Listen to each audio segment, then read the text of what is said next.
चलिए शुरुआत करते हैं। आइए, पहला क्वेश्चन आपके सामने ये रहा। आप मुझे इसका जवाब दें, मैं आपका समय शुरू करता हूं। एक दो क्वेश्चन हम पोल से कर लेते हैं, उसके बाद हम डायरेक्टली करेंगे, कोई दिक्कत वाली बात नहीं। चलिए आंसर दीजिए आप। मैं आप सभी को जानता हूं कि आप जो भी करेंगे अच्छा ही करेंगे, ये मुझे आप पे पूरा भरोसा है। लेकिन सबसे पहले मैं आपको चीजें समझाऊंगा कि आप क्या गलतियां कर रहे हैं और उन गलतियों को कैसे सुधारेंगे। आप आपसे अगर ये क्वेश्चन नहीं होता है तो फर्क नहीं पड़ता, मैं सिखा दूंगा आपको कि कैसे करना है। चलिए सीखते हैं। मैं ये कहना चाहता हूं कि ये मुझे अंतर दे रखा है 2 साल का। 2 साल का दे रखा है ना, आप भली भांति परिचित हैं। अगर हम ट्री मेथड लगाते हैं तो पहला साल और दूसरा साल, तो दूसरे साल में क्या ये यही नहीं आएगा? क्या ये बताओ, क्या ये 1215 यहां नहीं आएगा? क्या बोले सर यही आएगा, आपने बताया था। और यहां क्या आता है? यहां साधारण ब्याज आता है, यहां भी साधारण ब्याज आता है, और यही तो आता है इसके ऊपर लगने वाला। चलिए एक तरीका आपको ध्यान से देखना, एक तरीका मैं आपको ध्यान से बताने वाला हूं कि यार आप यही तो करते हो कि 54,000 रुपए अगर आपका प्रिंसिपल है, उसका आप रेट से गुणा ही तो करते हो। गलत कह रहा हूं क्या? तभी तो ये निकल कर आता है। बोलो, अब सोचना, क्योंकि आपकी थिंकिंग पावर अगर बढ़ गई ना तो आपको कौन रोक रहा है भाई। मैं आपसे सिंपल कहना चाहता हूं कि अगर आपके सामने 54,000 का रेट परसेंट निकाल रहे हो तो ये आएगा, और इसका R/100 करोगे तो ये आएगा। यानी कि कुल मिलाकर 54,000 का R² बटे 100 का स्क्वायर बराबर होना चाहिए 1215 के। मेरी बात आपको समझ में आ गई भाई? समझ में आ रही है ना? 54,000 प्रिंसिपल है, उसका रेट परसेंट बटे 100 करोगे तो 1 साल का साधारण ब्याज होगा। अब इस साधारण ब्याज के ऊपर ब्याज ही तो यही है, अंतर। क्लियर हो रहा है ना? Very good. अब यहां से सॉल्व करने में बिल्कुल संकोच मत करिए, पर 1 सेकंड का भी। यहां से आप इसको सॉल्व करेंगे। मैंने काटा, आपको काटा, इसको 2 से काटा 5 बार, मैंने काटा 2 से 27 बार, ठीक है। और मैं इसको 3 से काटूंगा, 3 नाम 27, 3 चौके 12, 3 पंजे 15। मैं इसको 9 से काट सकता हूं क्या? 9 चौके 36, बिल्कुल काट सकता हूं। 9 चौके 36 और बचे कितने हमारे सामने? 4, 9 पड़म 45, 45 इंटू 5, R² बराबर 225, R बराबर आ गया 15%। मेरे विद्यार्थियों, मैं आपको ये क्वेश्चन समझाने में सक्षम रहा हूं, ये मुझे पता है। धीरे धीरे चीजों को सीखिए, यही ट्री मेथड होता है। ठीक है डियर स्टूडेंट्स, बहुत अच्छी बात है, ये बहुत अच्छा लगा मुझे आपने किया। ठीक है, दूसरी चीज क्या कर सकते थे सर? कोई और डायरेक्ट कंसेप्ट बताइए। हर विद्यार्थी का मानना ये होता है सर कोई और डायरेक्ट तरीका है? बिल्कुल है। अगर 2 साल की बात आ जाए तो जो भी अंतर आ रहा है उस अंतर को आप बिना पूछे 54 से डिवाइड कर दें, कितना निकल कर आएगा? बोलिए। जो भी अंतर आ रहा है उसको आप बिना पूछे अपने 54 से डिवाइड कर दें, तो आपको ये अंदाज पहले से ही लग जाएगा कि सर ये लगभग आएगा 22.5, और आप इसका जब 10 से गुणा करेंगे तो ये 225 होगा। ये किसका स्क्वायर है? 15 का। ये कॉमन सेंस है, जिससे कि आंसर आ जाए। ठीक है, चलिए आगे चलते हैं। डायरेक्ट भी कर सकते हो आप, डायरेक्ट भी कर लो। एक तरीका और बताता हूं कि अगर आपको डिफरेंस दे रखा हो तो आप क्या लगा दो? प्रिंसिपल और R² बटे 40, ये भी आप तरीका लगा सकते हो। तो ये सारे तरीके मैं आपको इसलिए बता रहा हूं कि आप जो भी दिमाग में आया वो करिए। ठीक है, और ये और ये वही है, ये फॉर्मूला जो बनता है ना, ये वही है जो हम सॉल्व कर रहे थे। क्लियर हो गया माय डियर? चलिए 54 कैसे आया? ये रहा ना 54 प्रिंसिपल। आगे चलें, नेक्स्ट क्वेश्चन की तरफ चलते हैं। आइए, ठीक है, करिए। देखिए, आपको नहीं आया, मैं समझाता हूं। एक लंबवृत्तीय बेलन का वक्र पृष्ठीय क्षेत्रफल इतना है। अब बेलन का वक्र पृष्ठीय क्षेत्रफल क्या होता है? सर बेलन एक ऐसी आकृति है और इसका वक्र पृष्ठीय क्षेत्रफल होता है 2πRh, और ये दे रखा है 17.5। आप जानते हो 17.5 को मैं 70/4 लिख सकता हूं क्या? सोचा करो थोड़ा सा। हाँ सर लिख सकते हो आप, क्योंकि आप जानते हो सर कि 17.5 अपने आप में क्या होता है? 35/2 होता है। अब 35/2 लिख लो या 70/4 लिख लो, वो आपकी मर्जी है। तो मैं हमेशा इजी कैलकुलेशन की तरफ भागता हूं। आपको भी ये सिखाना चाहूंगा कि आप कभी भी पॉइंट में हो ना तो आप इसको ऐसे देखें, दुगना करने पर कुछ आ रहा है क्या? तिगुना करने पर, 4 गुना करने पर आ रहा है क्या? तीसरा आ रहा है। ठीक है, यहां से आप क्या कर सकते हो कि इसका आयतन 14 घन मीटर है, उसकी त्रिज्या क्या होगी। यहां से हम एक चीज देख रहे हैं, हमारे पास क्या निकल कर आ जाएगा, अगर हमें आयतन निकालना है तो पाई आर स्क्वायर एच की वैल्यू हमें निकालनी है, दे रखी है 14। मैं आपको एक फील देना चाहता हूं, आप उस फील को लेना चाहेंगे क्या, आप उस फील को लेना चाहेंगे क्या। मैं एक तरीका देख पा रहा हूं और आपको भी दिखाना चाहता हूं कि यार कुल मिलाकर आपको रेडियस ही तो निकालनी है। तो पाई आर एच और अकेला आर बराबर 14। दो का और गुणा कर दे साहिल, दो का और गुणा कर दिया ले, तो 2 पाई आर एच की वैल्यू 70/4 लिख दोगे यहां पर, क्यों नहीं साहिल, आराम से लिख। 14 पंजे 70, आर बराबर 8/5, 1.6। मजा आया, आप लोगों को नहीं आया होगा, लेकिन चीजें बहुत प्यारी मैंने करी है।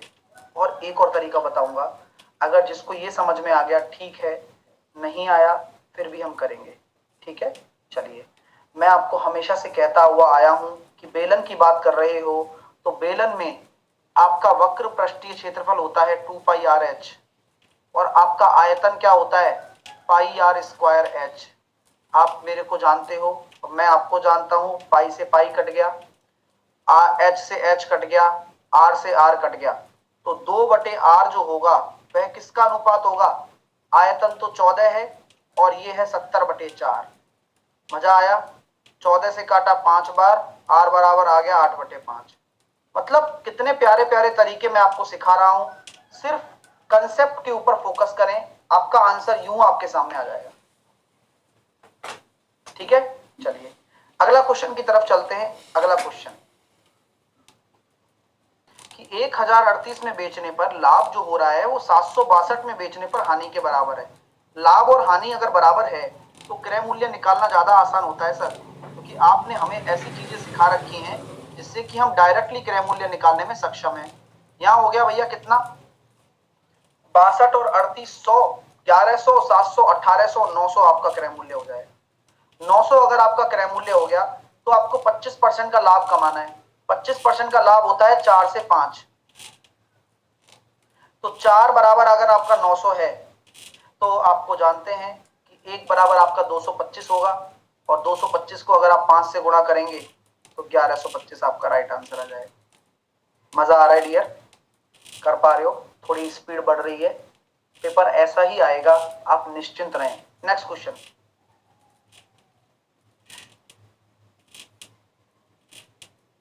कैसे करेंगे, मिश्र धातु ए और बी क्रमशः, एक दो मिश्र धातु हैं ए और बी, जिसमें आपको तांबा और जस्ते का अनुपात दे रखा है 1:3 और 3:5। कॉपर और जिंक, कॉपर और जिंक, 1:2 के अनुपात में तांबा और जस्ता युक्त एक नया मिश्र धातु प्राप्त करने के लिए ए और बी को किस अनुपात में मिलाया जाएगा। आप मुझे एक चीज बता दो, क्या लगेगा, एलिगेशन लगेगा या नहीं लगेगा। बिल्कुल लगेगा सर, क्योंकि आपने हमें ये चीज तो बता ही रखी है ना, किस अनुपात में मिलाया जाए। ये पकड़ है, क्वेश्चन को पकड़ना। मान लो किसी बच्चे को समझ में ही नहीं आता क्या करूं इसका, लेकिन उसकी एक चीज अगर पकड़ ली है कि भाई यहां पर किस अनुपात में लिखा आ रहा है, एलिगेशन ही लगेगा। फिर आप क्या करोगे, आप अब मिश्रण में देखोगे भाई यहाँ 4 यूनिट है, यहाँ 8 यूनिट है और यहाँ 3 यूनिट है, तो कितना हो जाएगा एलसीएम 24 मान लीजिए आप। तो अब आप किस में लगाओगे, अगर 24 यूनिट आपने एलसीएम ले लिया तो आप या तो कॉपर कॉपर में लगा दो या जिंक जिंक में लगा दो, आंसर आ जाएगा। तो कॉपर कॉपर में लगा देते हैं, 4 रेशो बराबर 26, सॉरी 24, 1 बराबर आपका हो जाएगा 6, 8 बराबर ये, 3 3 9 और 3 बराबर ये, 1 बराबर 8, 1:2 आंसर आ गया। इति सिद्धम, काम खत्म। ये लो भैया, बहुत बढ़िया है ना, मजा आ रहा है, अच्छा लग रहा है। हाँ अगला क्वेश्चन आपके सामने, जिनको नहीं आता वो सामने देखेंगे, जिनको आता है मैं समझाऊंगा और आंसर चेक करेंगे अपना। देखते हैं क्या आंसर आपका आता है। एक समलंब चतुर्भुज एबीसीडी में AB आपका CDC के समांतर है, तो मैंने एक समलंब चतुर्भुज बना दिया।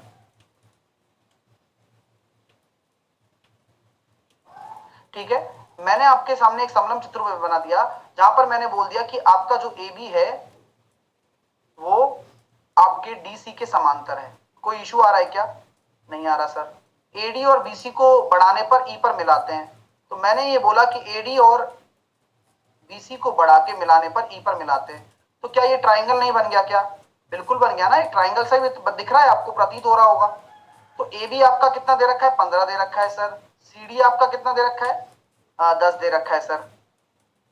एडी आपको कितना दे रखा है? 4 दे रखा है सर। बीसी आपको कितना दे रखा है? 5 दे रखा है सर। डीई आप बताइए कितना होगा, ये पूछा गया है कि भाई डीई बताइए आप। तो मैं एक ही चीज जानता हूं, कभी भी ऐसी चीज हो जाए जहां दोनों भुजाएं समांतर हो और डी और कोई बिंदु हो, यहां पर थेल्स थ्योरम लगती है। वो थेल्स थ्योरम क्या कहलाती है, जरा ध्यान से सुनिए। छोटा ट्राइंगल, छोटे ट्राइंगल का डी और इसी भुजा को लेता हूं तो बड़े ट्राइंगल का क्या? D E plus 4। बोलो गलत कह रहा हूं क्या? बोलो, मैं अगर गलत कह रहा हूं तो बताओ। छोटे ट्राइंगल का डी बड़े ट्राइंगल का क्या? डीई प्लस 4 बराबर क्या होगा? छोटे ट्राइंगल का डीसी बड़े ट्राइंगल का क्या? 15। बस बराबर कर दो, क्योंकि थेल्स थ्योरम का मतलब ही यही है कि अगर दो त्रिभुज बन रहे हैं तो छोटे वाले का बड़े वाले के संगत भुजा का अनुपात बराबर होना चाहिए। अगर आप छोटे वाले में ले रहे हो तो हो गया काम। आपको सॉल्व करना है, 5 दूनी 10 और 5 तिया 15, और यहां पर आप देख सकते हैं 3DE बराबर 2DE प्लस 8। तो DE बराबर कितना हो जाएगा? 8 आ जाएगा। अच्छा लगा आपको? मजा आया? सीखने को मिला?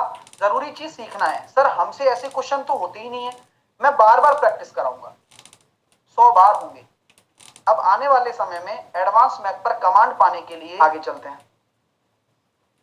इस क्वेश्चन का जवाब तो देखते हैं। ए उसी समय में एक निश्चित कार्य कर सकता है जिसमें बी और सी मिलकर कर सकते हैं। ए और बी मिलकर 10 दिनों में किसी कार्य को करते हैं तो सी 15 दिनों में अकेले कर सकता है। तो बी अकेले उस कार्य को इतने परसेंट समय में कर सकता है। अकेले उस कार्य के इतने को कितने समय में कर सकता है? क्वेश्चन बेहद आसान है, चलिए सीखते हैं। मैं कहता हूं कि ए उसी समय में कर रहा है जितना बी और सी कर रहा है, तो क्या मैं कह सकता हूं कि ए और बी प्लस सी की जो एफिशिएंसी का अनुपात होगा वो 1:1 होगा, यानी कि बराबर होनी चाहिए।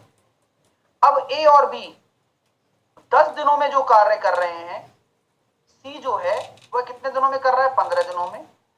तो ए और बी बटे सी कितना आ रहा है एफिशिएंसी का रेशो? 3:2। अब वही वाली बात जो मैंने आपको रेशो में सिखाई थी, सुबह 11 बजे वाली क्लास ले लो या कभी भी ले लो, जब भी मैंने आपको पढ़ाया है कि भाई है तो एबीसी ना, ये तो मिलकर 2 हो रहा है सर और ये मिलकर हो रहा है 5, तो है ना गलत बात? नियम तो टूट रहा है ना। एबीसी अगर ले रहे हो तो कम से कम बराबर तो होने चाहिए ना एबीसी। तो इसको 5 से गुणा करना अनिवार्य हो जाएगा और इसको 2 से गुणा करना अनिवार्य हो जाएगा। यहां से क्या निकल कर आ गया? ए बराबर तो आ गया 5, सी बराबर आ जाएगा 4, बी बराबर कितना हो जाएगा? 1, क्योंकि टोटल 10 होना चाहिए। तो ए और सी मिलाकर 9 हो गया, तो बी अकेला 1 ही तो बचा। वाओ! तो क्या बोला गया है? टोटल वर्क निकालना चाहता हूं तो टोटल वर्क यहां से निकाल दूंगा। ए और बी को अगर मैं जोड़ता हूं तो 6 × 10, टोटल वर्क आ गया 60, और 66 सही 2/3% का मतलब होता है 2/3, यानी कि कितना हो गया? 40। तो 40 काम एक की एफिशिएंसी से 40 दिन में होगा। मजा आया? क्वेश्चन अच्छा है, मतलब बुरा नहीं है क्वेश्चन। रेशो भी आ गया इसमें, परसेंटेज भी आ गया और टाइम एंड वर्क भी आ गया, तीनों चीज आ गई। तो अगर किसी एग्जामिनर को क्वेश्चन देना होगा तो वो चाहेगा कि एक क्वेश्चन में आप तीनों चीजों में पारंगत हो, है ना? इसलिए मैं कहता हूं कि अर्थमेटिक के लिए परसेंटेज सबसे महत्वपूर्ण है। 3/2 कहां से आया पूछ रहे हैं एक भाई, पूछ रहे हैं मेरे से। 3/2 यहां से आया भाई, 5 से काटा 3 बार और 5 से काटा 2 बार। अगर आप ये नहीं निकाल पा रहे हो तो आरआरबी संकट में है। चलिए 60 कहां से आया? टोटल वर्क निकालना है ना, total work a plus B into 10, यही तो टोटल वर्क है। तो a प्लस बी कितना है? 6 × 10 60। How to get 2/5? How to get 2/5? Where is 2/5? ठीक है, ABC कैसे आया, फिर तो रहने दो, आगे चलते हैं। अगला क्वेश्चन करिए, देखते हैं चलो क्या आंसर आता है। मैं हमेशा से देखता हूं कि A और B एक ही दिन में एक ही समय में कार्य करते हैं, क्रमशः X से Y और Y से X चलना शुरू करते हैं एक दूसरे को पार करने के बाद। ओहो, ये करना चाहिए था, सच्ची बोल रहा हूं, ये करना चाहिए था। पार करने के बाद का समय दे रखा है, तो आपको याद होगा आफ्टर मीटिंग कंसेप्ट है, S1/S2 बराबर होता है √T2/T1। यहां पर आपसे क्या बोला जा रहा है कि SA/SB, ये हमें पता है, हमें क्या लेना है, TV/TA, क्योंकि AB में है ना, तो SA/SB रख देता हूं 9/7। यहां पर आपके जो समय है ये TA है, TB निकालना है, तो 9 पड़म 45 और 4 49 इंटू 9। ठीक है, सॉल्व करने पर आपके सामने आंसर बिल्कुल क्लियर है और स्पष्ट भी होगा, आई थिंक सो। तो 9/7 बराबर 3x/7। तो यहां पर आपके सामने कोई दिक्कत है क्या?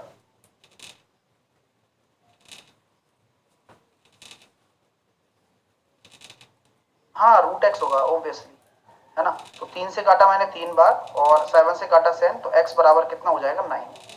यही आपको निकालना था। ठीक है माय डियर, अच्छा क्वेश्चन है ना।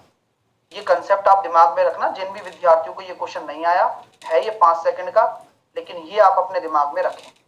ठीक है डियर स्टूडेंट्स, ये कॉन्सेप्ट क्या कहलाता है, आफ्टर मीटिंग कॉन्सेप्ट कहलाता है। कुछ लोग चाहेंगे कि सर बेसिक भी हो जाए इसका, तो बेसिक करने का यहाँ कोई मतलब नहीं है, क्योंकि जब आप 2 साल में नहीं पढ़ पाए, जबकि मैंने हर बार पढ़ाया है थ्योरी में, तो अब क्या करके मतलब, है ना, समझ रहे हो, समझ रहे हो, अब क्या कर लोगे, है ना। चलिए, तो इसलिए आपको यहाँ पर मैंने ड्राइव भी किया था, तो यहाँ पर आफ्टर मीटिंग कंसेप्ट को इतना ही याद रखें, यही आपके लिए काम का साबित होगा एग्जाम के दृष्टिकोण से। चलिए अगला प्रश्न।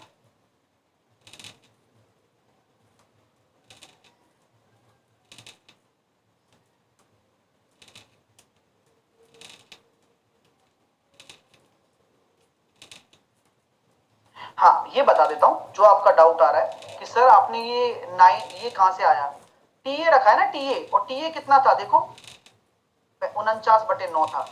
तो जब भी फ्रैक्शन को फ्रैक्शन से डिवाइड करते हैं तो 9 ऊपर आ गया और 49 नीचे रह गया। चलिए ये क्वेश्चन करके बताइए। चलो क्वेश्चन क्या कह रहा है, दो ए और बी क्रय मूल्य दे रखा है 3:5, रेशु ए पर 28% का लाभ और बी पर 15% की हानि प्राप्त करता है, तो ऐसी ऐसी बात है भाई। मैं बहुत शानदार तरीका बताऊंगा, आपको पता ही है। तो कैसे करूं इस क्वेश्चन को, कोई बढ़िया तरीका बताइए, कैसे पता चलेगा, बिल्कुल सही बात है। बहुत अच्छा तरीका बताऊंगा, कृपया करके शांति बनाए रखें, क्योंकि आपको मैं बहुत क्लासिक तरीका बताने वाला हूं। जेएसएम हमारा जिंदाबाद था, है और रहेगा, उसको किसी मेथड की जरूरत नहीं है, जेएसएम की पावर ही वही है। देखो 3:5 है, इसको 28% का लाभ हो रहा है और इसको 15% की हानि, तो माइनस का 15%। आप भी जानते हैं, मैं भी जानता हूं, जो भी आप जानते हैं वो मुझे बता दीजिए। मैं ये कहता हूं कि आप इनमें से क्या मानेंगे, आप इनमें से मान लीजिए, मैंने मान लिया माइनस का 15%, माइनस का मानना, ठीक है, गलती मत कर देना, क्योंकि फिर आप लटक जाओगे फिर से। बेस जो भी स्मॉल है वो मान लीजिए। अब माइनस का 15 इसके पास जाएगा तो ये कितना ज्यादा है, आराम से सोच के बताना, टेंशन मत लो तुम लोग, मैं हूं ना। माइनस का 15 अगर इसके पास जा रहा है तो ये कितना ज्यादा है, 15 और 28, 15 और 20 कितना हो गया, 35 और 8 43, 43 ज्यादा है और वो भी 3 यूनिट में। तो यानी कि ये तो सर प्लस का 43 है और वो भी 3 यूनिट में, यानी कि 129। एक घटेगी, सब में बढ़ेगी 8, क्योंकि यहां से तो कुछ आएगा ही नहीं, यहां से तो हमने मामला फ्लैट ही कर दिया पहले। मजा आ गया सर। देखो 15 8 120, ये आप जानते हो, तो यानी कि जो भी आ रहा है, देखो ना, मैं कैसा ना कह सकता हूं डायरेक्टली कि सर 15 8 120 है, यानी कि 120/8 एक तरफ कर लो और 9/8 एक तरफ कर लो, तो आपका आंसर 9/8 ही होगा। बोलो मैं गलत हूं तो। और 1/, आप जानते हो 1.25 125 होता है, 1.125 क्या हो रहा है, प्लस में आ रहा है, गेन हो रहा है।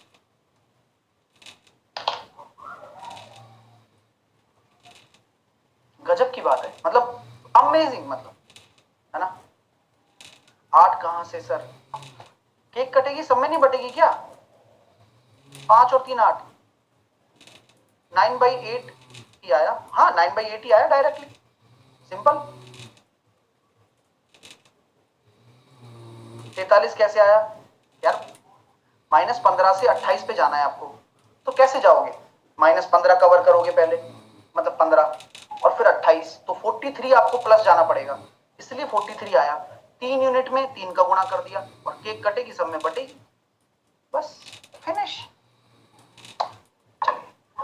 ठीक है ना, बेसिक से पसीने छूट जाएंगे तुम्हारे, बेसिक बेसिक कर रहे हो, ये मेथड है जेएसएम, इसलिए कहता हूं लाखों लोगों से अलग कर रहा हूं, पहले ही बोलता हूं तुमसे, मैं तुमसे पहले ही बोलता हूं, लाखों लोगों से अलग कर रहा हूं तुम्हें, लाखों लोगों से।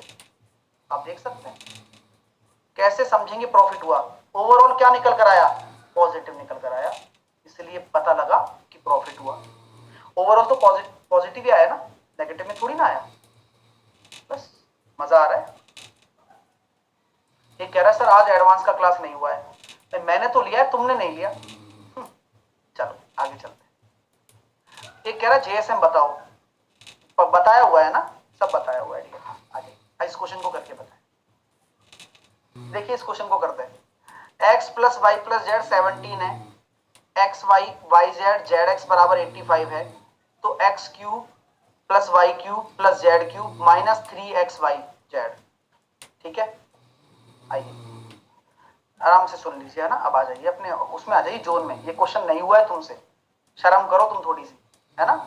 आओ चलो, तो मैं आपसे कहना चाहता हूं कि भाई ये कंसेप्ट हमें कहां से रिलेट करेगा सर, और हम इसको कैसे सॉल्व करेंगे। तो आपको एक फॉर्मूला मैं हमेशा से लिखा आता आया हूं, x³ + y³ + z³ -3xyz। अगर आपको सॉल्व करना हो तो ये किसके बराबर होता है, x + y + z, x + y + z का होल स्क्वायर -3xy yz और zx। बोलो गलत कह रहा हूं क्या, हाइब्रिड फॉर्मूला मैंने आपको कई दफा लिखाया है, इसको कहते हैं हाइब्रिड फॉर्मूला। क्या कहते हैं, और ये आपको डायरेक्टली दिमाग में होना चाहिए। सर डायरेक्टली दिमाग में क्यों होगा हमारे, हम तो नहीं रखेंगे। तो भाई देखो, जब तुम अपने पूरी तरह से मतलब निपटवाने पे लगे हो तो उसमें मैं कुछ नहीं कर पाऊंगा भाई। ठीक है, 3 × 85, ठीक है 17, 289 में से ये चला गया तो 17 अगर मैं कॉमन भी ले लूं तो मामला सेट हो गया मेरा, 17 बाहर निकाल लिया तो 17 में से कितना आ गया, 15। बस तो 17 तो स्क्वायर में है और 2 भी है, और इसका रूट ही तो निकालना है, तो 17√2। हाइब्रिड फॉर्मूला जिंदाबाद था, है और रहेगा, ये आपके सामने सही विकल्प है। मजा आया सर, यही तो आया था, तो यही तो आंसर है, तो मजा आ गया आपको। वेल डन गाइस, बहुत अच्छा कर रहे हो आप। ठीक है नेक्स्ट करिए। मान लिया मेरे पास पूरा ये समूह है जिसमें 48.5 औसत है, ठीक है। अब 50.4 के 6 लोग हैं, है ना, और 56.55 के 4 हैं। तो आपसे मैं इतना सा सिंपल सा एक कॉन्सेप्ट पूछूंगा, भाई कुछ भी हो, कि ये तो क्या कर रहे हैं, 50.4 वाले 6 ने तो समूह छोड़ दिया और इन्होंने ज्वाइन कर लिया 4 ने। तो मैं ये कहना चाहता हूं कि ये तो छोड़कर जा रहे हैं, तो इससे इसका कितना अंतर आ रहा है, ये तो लेफ्ट कर रहे हैं ना। तो आप मुझे बताइए कितने ज्यादा थे, पहली बात तो ठीक है 1.9, वेल डन, 1.9 ज्यादा थे, लेकिन ये लेफ्ट हो रहे हैं और 6 लोग हैं ये, ठीक है सर। और कुल मिलाकर यहाँ क्या हो रहा है, यहाँ क्या हो रहा है, यहाँ पर ये कितना ज्यादा है जो आए हैं, ये कितने ज्यादा है, तो आप इनका निकालेंगे तो शायद 8.05 आ रहा है करीबन, और ये कितने लोग हैं, 4 लोग हैं, और ये जुड़ेंगे अब, तो 8 × 5 = 40, ये कितना आ रहा है 4 का गुणा करने पर, तो ये हो गया -7.6, और ये कितना आ रहा है 32.20। ओके, बहुत बढ़िया, प्लस में। तो अल्टीमेटली आपका जो औसत है वो तो बढ़ेगा, और वास्तव में बढ़ भी रहा है 0.8। तो ये बताओ अंतर कितना आ रहा है इन दोनों का? अंतर कितना आ रहा है? 24.6 आ रहा है, 11.4 होगा। अरे सही है ना यहाँ तक? मतलब मैं आपके भरोसे चल रहा हूं यहाँ पर। 24.4 होगा सर, 11.4 होगा क्या? 11.4 होगा? कोई गड़बड़ कर दी क्या मैंने? ओहो सॉरी सॉरी, माफ कीजिए माफ कीजिए, यहाँ पर माफ कीजिए, ये मेरी गलती है, मैं एक्सेप्ट कर रहा हूँ, 11.4 होगा। ठीक है, यहाँ अंतर कितना आ रहा है? अंतर कितना आ रहा है बताओ ना जल्दी से, बहुत तगड़ा कंसेप्ट सीखने जा रहे हो और तुम ऐसे शर्म कर रहे हो। तो 32.2 में से अगर मैं 11.4 अगर घटा देता हूं तो 20.8 आ गया गुरु जी, 20.8। चलो, और 20.8 किसकी वजह से? 0.8 की वजह से। तो कितने लोग होंगे बोलो, कितने लोग होंगे? तो यहाँ 208 को काटिए आप 8 से, कितना आ रहा है? 26 आ रहा है। ठीक है, तो शुरुआत में समूह में कितने लोग थे? 26।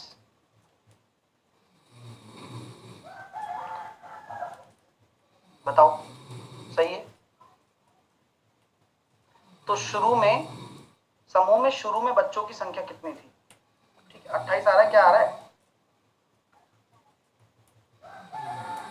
गड़बड़ की है क्या मैंने? +2 होगा ना? और अच्छा, हाँ हाँ, 6 छोड़कर चले गए, +2 और होगा ना? सही है, 28 होंगे अब। बहुत बढ़िया, ग्रेट, बहुत अच्छी बात है।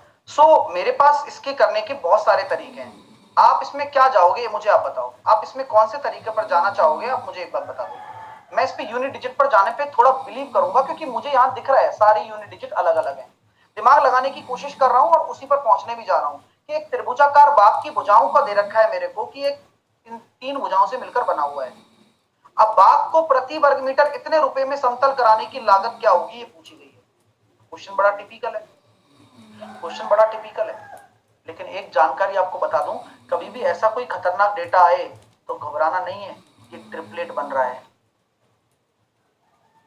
अब आप मेरे की शकल को देखोगे और लेकिन मैं आपको ट्रिपलेट दिखाऊंगा यहाँ पर, क्योंकि ये होता है 37 गुणा 3। ये क्या हो जाएगा? 3 से भाग देने पर 35 गुणा 3, और 3 से भाग देने पर 12 गुणा 3। तो ये ट्रिपलेट होता है 12, 35, 37। याद करिए, और नहीं पता है तो लिख लीजिए अपनी कॉपी में। यहीं से ही शिक्षा स्टार्ट होती है आप लोगों की, और यही तत्व छुपा हुआ था। और इस तत्व का मतलब, यानी कि राइट एंगल ट्राइंगल है, तो 1/2 आधार 36 होगा और ऊंचाई 105 होगी। काम हो गया खत्म हमारा, क्योंकि हम इसको 210 लिखना ज्यादा पसंद करेंगे, कि 5 हमें तकलीफ देता है यूनिट डिजिट में। 4 से मैं काटूंगा 9 बार, तो यहाँ इकाई का अंक आ रहा है 9 अभी तक तो। और यहाँ पर 8.4 से गुणा करोगे सर, तो 9 चौके 36, यानी कि 6 आपका इकाई का अंक आएगा। तो 6 वाला कौन सा आंसर है? Option number A.